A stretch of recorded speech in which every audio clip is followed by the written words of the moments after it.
Édith au cou de cygne. Arsène Lupin, que pensez-vous au juste de l'inspecteur Ganimard? Beaucoup de bien, cher ami. Beaucoup de bien.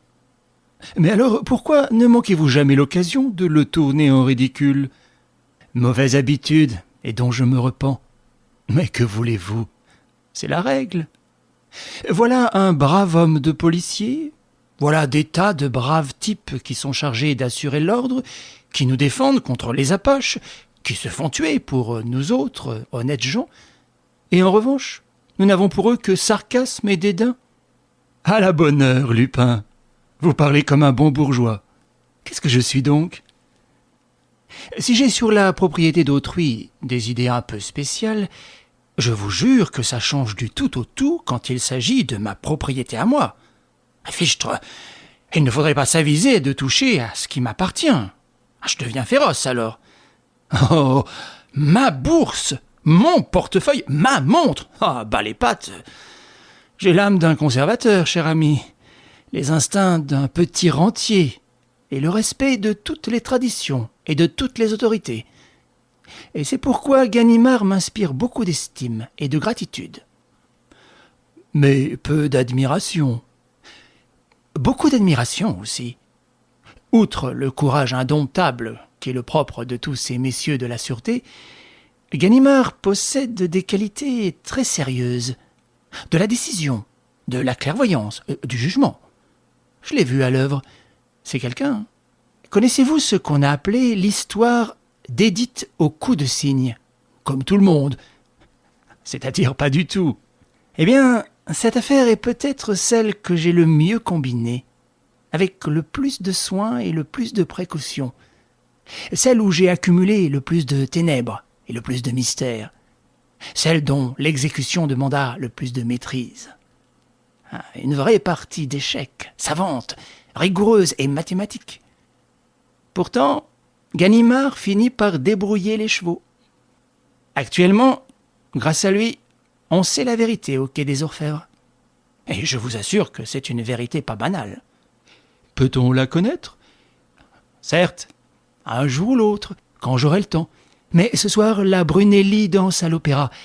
Et si elle ne me voyait pas à mon fauteuil... Mes rencontres avec Lupin sont rares. Il se confesse difficilement, quand cela lui plaît. Ce n'est que peu à peu, par bribes, par échappées de confidence, que j'ai pu noter les diverses phases de l'histoire et la reconstituer dans son ensemble et dans ses détails. L'origine, on s'en souvient, et je me contenterai de mentionner les faits. Il y a 3 ans, à l'arrivée en gare de Rennes du train qui venait de Brest, on trouva démolie la porte d'un fourgon loué pour le compte d'un riche Brésilien, le colonel Sparmiento, lequel voyageait avec sa femme dans le même train. Le fourgon démoli transportait tout un lot de tapisseries. La caisse qui contenait l'une d'elles avait été brisée et la tapisserie avait disparu. Le colonel Sparmiento déposa une plainte contre la compagnie du chemin de fer et réclama des dommages et intérêts considérables à cause de la dépréciation que faisait subir ce vol à la collection des tapisseries. La police chercha, la compagnie promit une prime importante.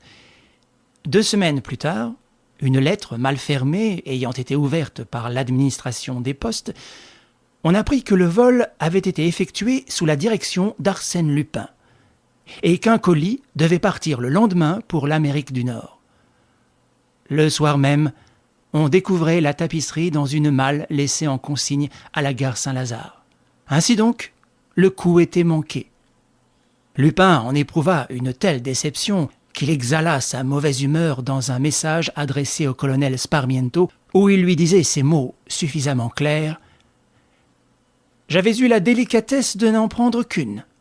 La prochaine fois, je prendrai les 12. À bon entendeur, salut. A.L. » Le colonel Sparmiento habitait, depuis quelques mois, un hôtel situé au fond d'un petit jardin à l'angle de la rue de la Faisanderie et de la rue du Frénois.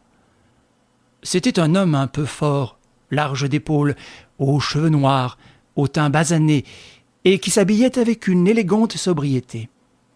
Il avait épousé une jeune Anglaise, extrêmement belle, mais de santé précaire, et que l'aventure des tapisseries affecta profondément. Dès le premier jour, elle supplia son mari de les vendre à n'importe quel prix.